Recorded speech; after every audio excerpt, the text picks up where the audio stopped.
Hi hello welcome to my channel. కాచితో కాసేపు mini vlog అయితే పెడుతున్నాను. తప్పకుండా చూసేయండి, చివరిదాకా చూసేయండి. మీ ఆదరాభిమానాలకు నేను చాలా చాలా థ్యాంక్స్. నా వీడియోల్ని చక్కగా ఆదరిస్తున్నారనమాట. అయితే ఇప్పుడు ఒక మినీ వ్లాగ్ అనమాట. ఇందులో ఏమిటి చేస్తున్నాను అంటే కాకరకాయ. ఈరోజు ఈ కాకరకాయ కూర కాయ కింద అంటే స్టఫ్డ్ కర్రీ చేస్తారు కదా, అది ఎలా చేస్తారో అని అయితే నేను ఇందులో మీకు చూపెడతాను, చూసేయండి. ఓకేనా? ఒక 1/2 కిలో కాకరకాయలు అయితే నేను తీసుకుంటున్నాను అనమాట. ఓకే, వీడియోలోకి అయితే వెళ్ళిపోదాం రండి. అయితే నేను ఇక్కడ ఒక 1/2 కిలో కాకరకాయలు లేత కాయలు అయితే నేను తీసుకున్నాను అనమాట. అయితే ఇవి స్టఫింగ్ చేసి ఎలా చేస్తాను అన్నదైతే మీకు ఇందులో నేను చూపెడతాను. ఒక 1/2 కిలో కాయలు ఇవి నీట్గా కడిగినవే, ఒకసారి కడిగాను, మళ్ళీ నీళ్ళలో అయితే వేసి పెట్టాను. ఇవి ఎలా అయితే చేస్తామో అన్నదైతే నేను మీకు ఇప్పుడు చూపెడుతున్నాను, చూసేయండి. శుభ్రంగా వీటిల్ని కడిగేసుకోవాలి. కాకరకాయ ఇష్టపడని వాళ్ళు ఉంటారు, కానీ చేదు లేకుండా కనుక చేసుకున్నాం అనుకోండి చాలా చక్కగా చేసుకోవచ్చు, చక్కగా తినచ్చు అనమాట. అందుకని ఈ కాకరకాయ ఈ స్టఫ్డ్ కర్రీ ఎలా చేయాలి అన్నది అయితే చూపెడుతున్నాను. ముందుగా అయితే కాకరకాయలు కడిగేసుకుని వాటికైతే ఇలా తీసేసుకోవాలి కొసలు. ఒక్కొక్క కాయని 2 ముక్కల కింద అయితే కోసుకోవాలి.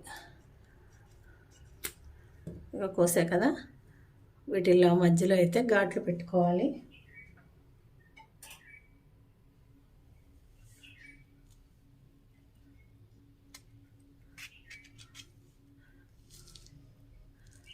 ఇలా గింజలు చూసుకోండి, గింజలు లేకుండా. నాకైతే గింజలు ఇష్టం కాబట్టి నేను గింజలు ఉంచుకుంటున్నాను అనమాట. గింజలు అయితే నేను తీయట్లేదు. ఒక ప్లేట్ అయితే తీసుకొని అందులోకి ఇలాగా తీసుకున్న కాయల్ని ఇలాగా హాఫ్ కింద చేసుకున్న కాయల్ని, అంటే లేతగా ఉన్నాయి కదా గింజలు కూడా చక్కగా ఉంటాయి. గింజలు తింటుంటే అసలు పటపట్లాడుతూ చాలా బాగుంటాయి. ఇదిగోండి గింజలు తీసేసి, నేను గింజలు తీసుకోవట్లేదు, నేను అలానే వేసేస్తున్నాను. ఇదిగోండి, ఇది చిన్నదే కదా, పర్వాలేదు, దీన్ని అయితే సగం కొయ్యక్కర్లేదు.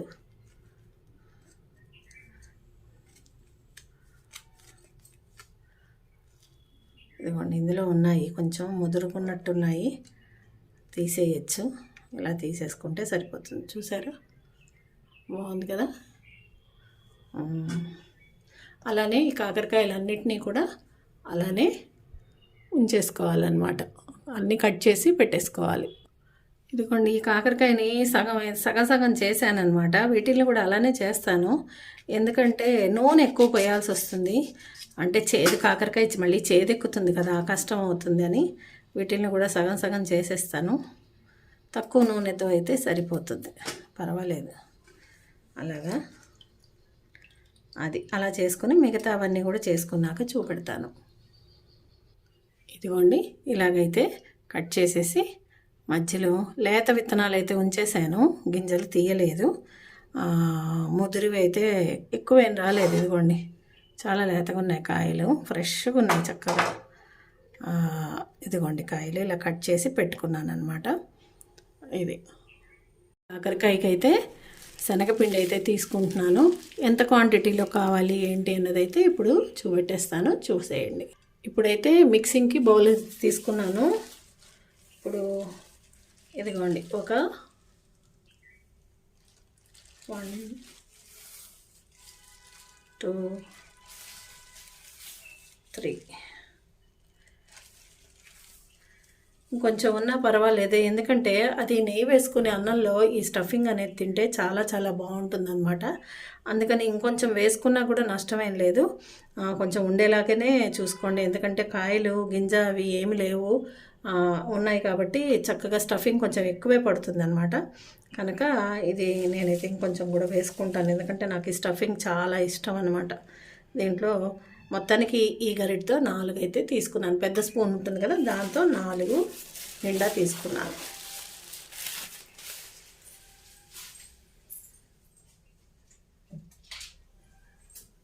ఇప్పుడు దీంట్లోకి అయితే కాస్త పసుపు వేసుకుందాం. వేసుకోకపోయినా పర్వాలేదు, కానీ వంటల్లో అన్నిట్లో మనం పసుపు వేసుకుంటే మనకి హెల్త్కి మంచిది, యాంటీబయాటిక్ కదా పసుపు అన్నది. కాస్త పసుపు వేసుకుందాం. అలాగనే సాల్ట్,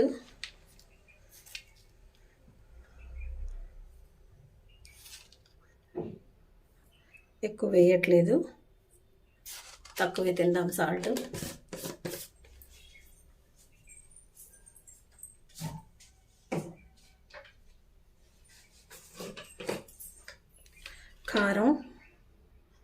కారం, ఉప్పు, కారం అన్నీ బాగా పడతాయి అన్నమాట. ఎందుకంటే కాకరకాయ చేదు ఉంటుంది కాబట్టి 2 నిండా చెంచాలు అయితే నేను కారం వేస్తున్నాను. ఎందుకంటే శనగపిండి కమ్మగా ఉంటుంది కాబట్టి ఆ కారం అనేది దీనికి, ఆ కాకరకాయ చేదుకి, ఈ శనగపిండి కమ్మదనానికి కారం అయితే పడుతుంది అన్నమాట.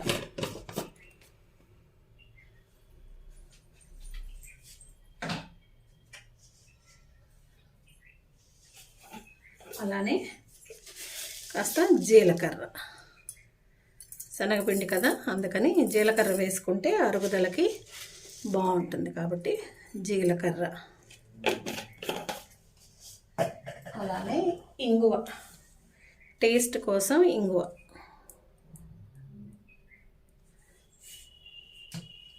అంతే, దీన్ని కలిపి పక్కకు పెట్టేసుకోవాలన్నమాట. దీన్ని చక్కగా మిక్స్ చేసేసుకోవాలి. మిక్స్ చేసేసుకొని కలిపి పక్కకు పెట్టేయాలి. దీంతో ఇప్పుడే పని లేదు, మనకి స్టఫింగ్తో మనకి ఇప్పుడే పని లేదు. దీన్నైతే కలిపి పక్కన పెట్టేసుకుందాం.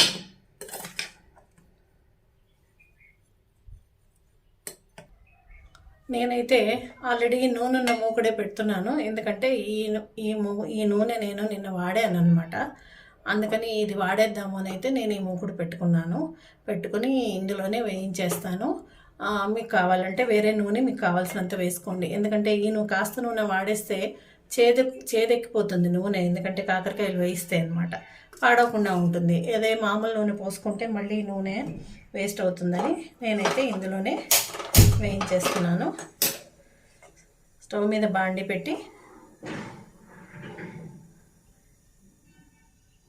నూనె వేడెక్కిన తర్వాత అప్పుడు కాకరకాయలు వేయించుకుందాం. మనకి నూనె అయితే వేడెక్కిపోయింది. ఇప్పుడు ఇందులో కాకరకాయలు ఇలా జారు విడిచేసుకోవడమే. కొంచెం చిటపట అంటాయి, ఎందుకంటే తడి ఉంటుంది కదా.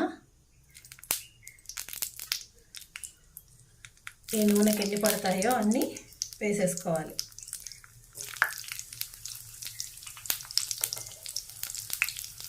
అయితే ఏంటి వెరైటీగా ఉంది అని అనుకుంటున్నారా? చెప్తాను.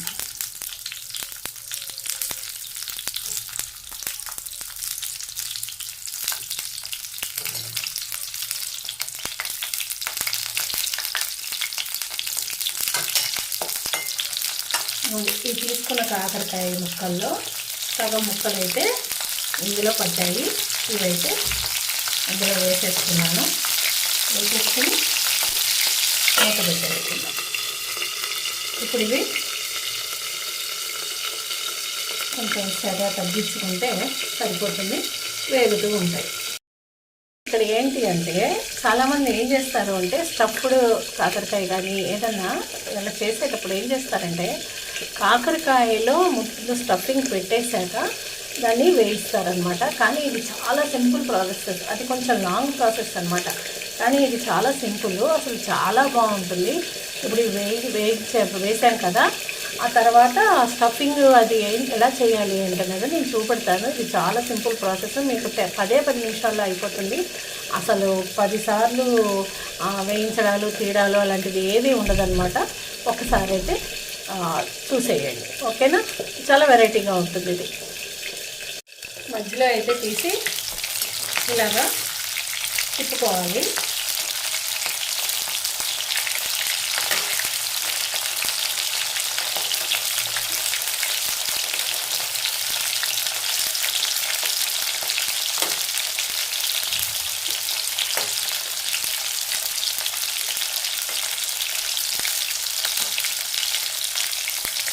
కాకరకాయ ఇష్టపడని వాళ్ళు అసలు ఇలా స్టఫింగ్ చేస్తే అసలు ఎంత ఇష్టమో మా పిల్లలకి.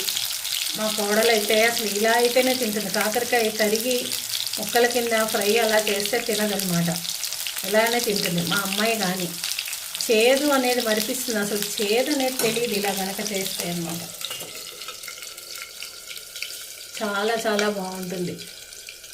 ఇప్పుడు ఈ స్టఫింగ్ ఉంది కదా, ఈ స్టఫింగ్ పౌడర్లో ఇష్టమైన వాళ్ళు ఉల్లిపాయ వేసుకోవచ్చు. అది ఎప్పుడు వేసుకోవచ్చు అన్నది అయితే నేను చెప్తాను. నేనైతే ఈరోజు ఉల్లిపాయ తినకూడదు అని అయితే ఉల్లిపాయ కలపట్లేదనమాట.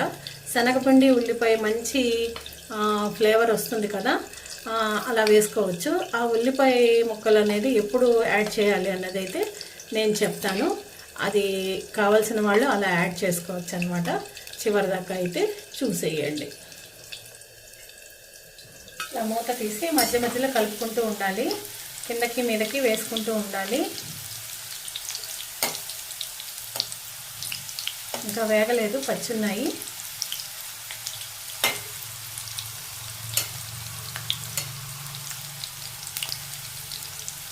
ఇలా వేసుకుంటూ కిందకి పైకి వేసుకుంటూ ఉండాలన్నమాట. ఇప్పుడు అందులో మిగిలిన నూనె ఉంటుంది కదా, ఈ మిగిలిన నూనె చేదెక్కిపోతుంది. అందుకని మీకు కాయలు వేయించుకోవడానికి ఎంత కావాలో అంతే వేసుకోండి. ఎక్కువ వేసేసుకుంటే ఆ నూనె ఇంకా దేనికి పనికిరాదు, ఎందుకంటే చేదెక్కిపోతుంది కదా. అందుకని కొద్దిగానే నూనె వేసుకొని ఒక 2-3 ట్రిప్పులకి బ్యాచ్ల కింద వేయించుకుంటే సరిపోతుంది అన్నమాట. అలా చూసుకోండి. కొంచెం రంగు మారాయి కదా, కొంచెం నల్లబడుతున్నట్టు అనిపిస్తున్నాయి కదా, అయినా పర్వాలేదు, లోపలంతా పచ్చిపోవాలి. ఇలానే వేయించుకోవాలి. మాడిపోతున్నాయని అయితే అస్సలు కంగారు పడకండి, ఇలానే వేయించుకోవాలి. కాకపోతే ఏంటంటే అటు ఇటు తిప్పుకోండి, తిప్పుకుంటే సమంగా వేగుతాయి అన్ని పక్కల. రౌండ్గా తిప్పుకుంటూ ఉంటే సరిపోతుంది. మళ్ళీ మూత పెట్టేస్తుంది. ఇదిగోండి, ఇప్పుడు ఇంకా దగ్గర పడ్డాయి. చూసారా, ఇక్కడ ఇటు పక్క పచ్చి లేకుండా తెలుస్తోంది కదా, పచ్చి లేదు. ఇప్పుడు దగ్గర పడ్డాయి అన్నమాట. ఇవి వేగిపోయాయి. వీటిని ప్లేట్లోకి తీసేసుకుందాం.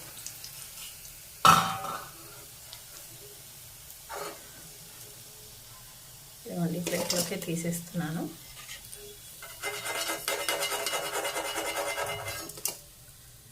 ఇప్పుడు మిగతా అవి కూడా ఇందులోనే వేసేస్తున్నాను.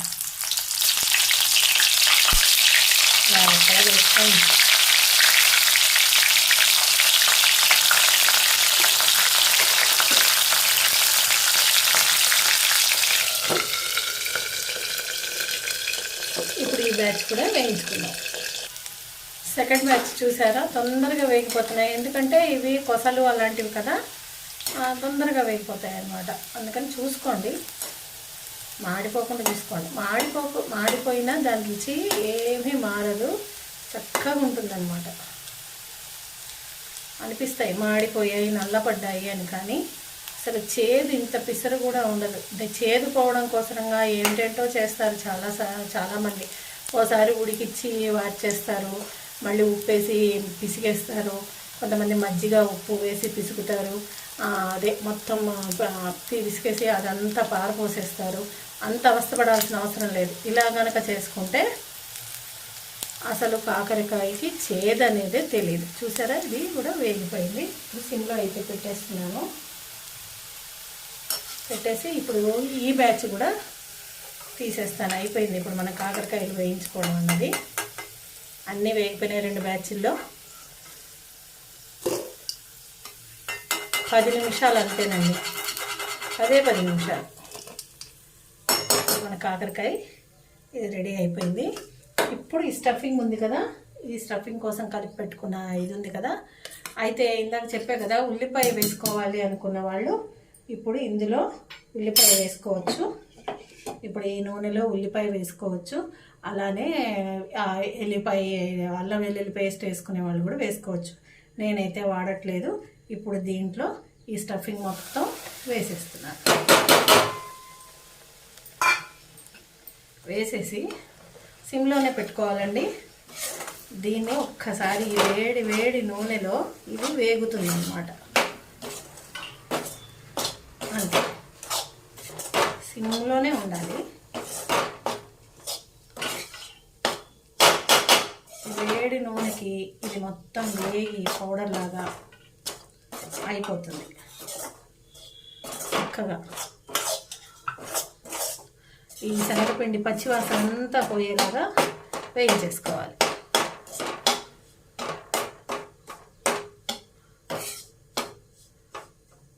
అదే ఉల్లిపాయ, వెల్లుల్లిపాయ, అల్లం వెల్లుల్లి పేస్ట్ వేసుకునే వాళ్ళు ముందు వేసేసుకుని అవి వేగిన తర్వాత ఈ స్టఫింగ్ అనేది వేసుకోండి. నేనైతే ఈరోజు వాడట్లేదు, అందుకని వేసుకోవట్లేదు. ఇంతే, దీన్ని చక్కగా పచ్చివాసన పోయింది, వేగిపోయింది. ఇప్పుడు దీన్ని ఏం చేయాలంటే స్టవ్ ఆపేసుకుందాం. సిమ్లోనే ఉంది, స్టవ్ ఆపేసుకుందాం. ఇంకొంచెం అనుకుంటారు ఇది పొడి పొడిగా ఉంది కదా స్టఫింగ్ ఎలాగ వస్తుంది అని. చక్కగా వస్తుంది. మీరు చూడండి, కొంచెం వేడిగా ఉంది చెయ్యి, పర్వాలేదు, నా చెయ్యి వేడి పడుతుంది. ఇలా అంటే మీకు దగ్గరకు వచ్చేస్తుంది అన్నమాట. ఇప్పుడు దీన్ని ఆపేయడమే. వేగిపోయింది, మన స్టఫింగ్ కూడా వేగిపోయింది. కావాలంటే కొంచెం నూనె పోసుకునే వాళ్ళు నూనె కావాలి అనుకునేది ఇప్పటికే చాలు, నూనె సరిపడా వాడుకున్నాము, సరిపోతుంది. ఇప్పుడు ఈ పౌడర్ని మిగిలితే కూడా మీరు స్టోర్ చేసి పెట్టుకుంటే మీకు అస్సలు పాడవదు. మీరు ఎప్పుడైనా ఇంకోసారి స్టఫింగ్ కోసం ఒక్క కాకరకాయే కాదు, వంకాయలోకి పెట్టుకోవచ్చు, అలానే దొండకాయలోకి పెట్టుకోవచ్చు, బెండకాయలోకి పెట్టుకోవచ్చు. ఇలా స్టఫింగ్ అనేది ఉపయోగించుకోవచ్చు. ఇప్పుడు నేను స్టవ్ ఆపేస్తున్నాను.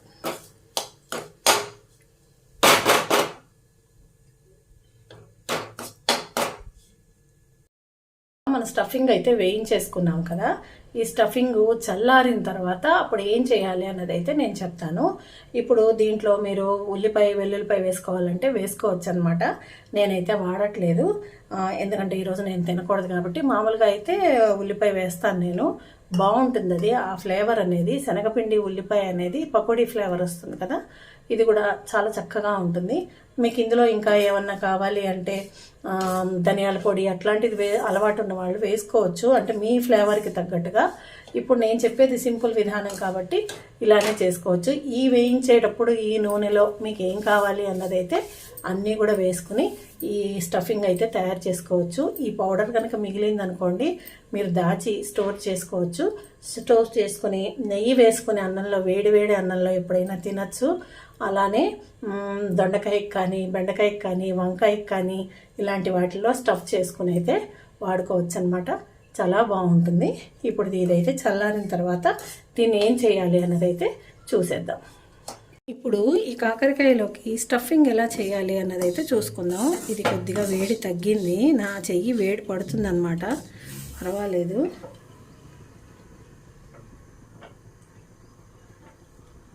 ఒక్క నిమిషం. కుక్కరు ఇదిగోండి, ఇప్పుడు తీసుకున్నాం కదా, దీన్ని ఓపెన్ చేస్తే లోపల కూడా చూడండి చక్కగా కాలింది, పచ్చి అనేది లేకుండా చక్కగా. అసలు ఇలానే కూడా తినేయచ్చు, చాలా బాగుంటుంది. నాకు అది చాలా ఇష్టం అలాగా. ఇప్పుడు ఇది చూసారా, దీన్ని అంతే ఇలా స్టఫ్ చేసేసుకోవడమే.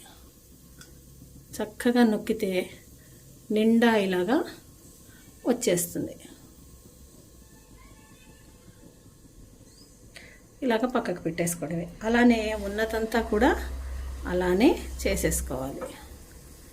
మీకు ఎంత నిండా కావాలంటే అంత నిండా పెట్టుకోవచ్చు.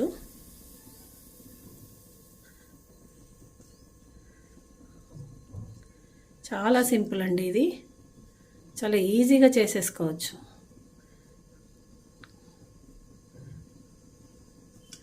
మీకు కావాలంటే ఇందులో మసాలాలు యాడ్ చేసుకోవచ్చు.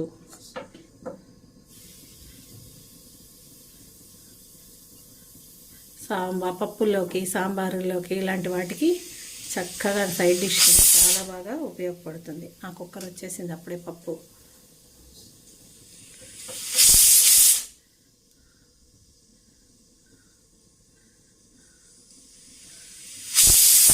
ఇంతేనండి, ఇలాగే అన్నీ స్టఫ్ చేసేసుకోవాలి. అంతేనండి, అన్నీ ఇలానే స్టఫ్ చేసేసుకోవాలి. స్టఫ్ చేసేసుకుని పెట్టేసుకోవడమే. దీనికి చింతపండు కానీ ఏమీ అవసరం లేదన్నమాట. మీకు అసలు కాకరకాయ చేదనేదే తెలియదు. నేను వాడిన కాకరకాయలు దేశవాళీ కాయలేనండి, కొంచెం చేతి తెలుస్తాయి.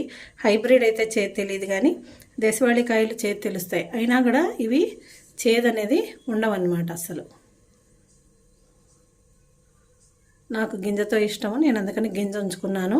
గింజ అవసరం లేని వాళ్ళు గింజ తీసేయచ్చు. చూసారా ఎంత చక్కగా అయితే పెట్టేసుకోవచ్చు. అన్నీ ఇలానే స్టఫ్ చేసేసుకోవచ్చు.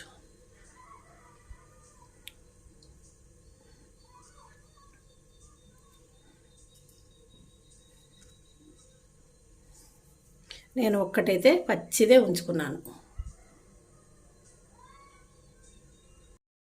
సరే, మన కాకరకాయ స్టఫ్డ్ కర్రీ ఎంత చక్కగా అయిపోయిందో. దీన్ని కాకరకాయ పూర్ణం కూర అంటారు. అంటే లోపల అంతా స్టఫ్ చేసేదనమాట. కాకరకాయ శనగపిండి కూర అంటారు, అలానే కాకరకాయ స్టఫ్డ్ కర్రీ అంటారు, కాకరకాయ కాయకాయ కూర అంటారు. కనుక ఏంటంటే మీకు నచ్చినట్టుగా మీరు చేసుకోవచ్చు. ఇదిగోండి, నేను పచ్చిది అసలు ఉత్తిది పూర్ణం పెట్టని తింటున్నాను. చూడండి, చాలా బాగుంటుంది. అసలు పచ్చి అనేది తెలీదు, అసలు దాన్ని ఏమంటారు, చేదనేది తెలియదు అనమాట. ఒకసారిగా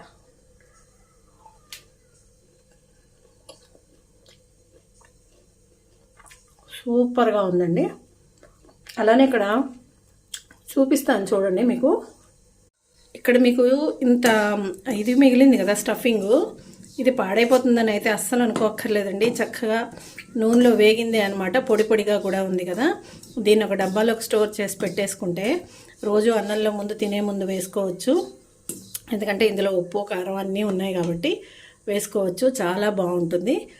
మీరు ఏదైనా ఇంకేదైనా కూరల్లో కూడా పైన చల్లుకోవచ్చు, లేకపోతే స్టఫ్ చేసుకోవచ్చు. వంకాయ స్టఫింగ్ చేసుకోవచ్చు, చెప్పే కదా ఇందాక.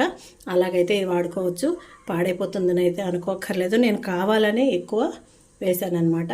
ఇదనమాట కాకరకాయ స్టఫింగ్ కర్రీ కదా ఫ్రెండ్స్. కాకరకాయ స్టఫింగ్ కర్రీ చాలా బాగుంటుంది. మీరు కూడా తప్పకుండా ట్రై చేయండి.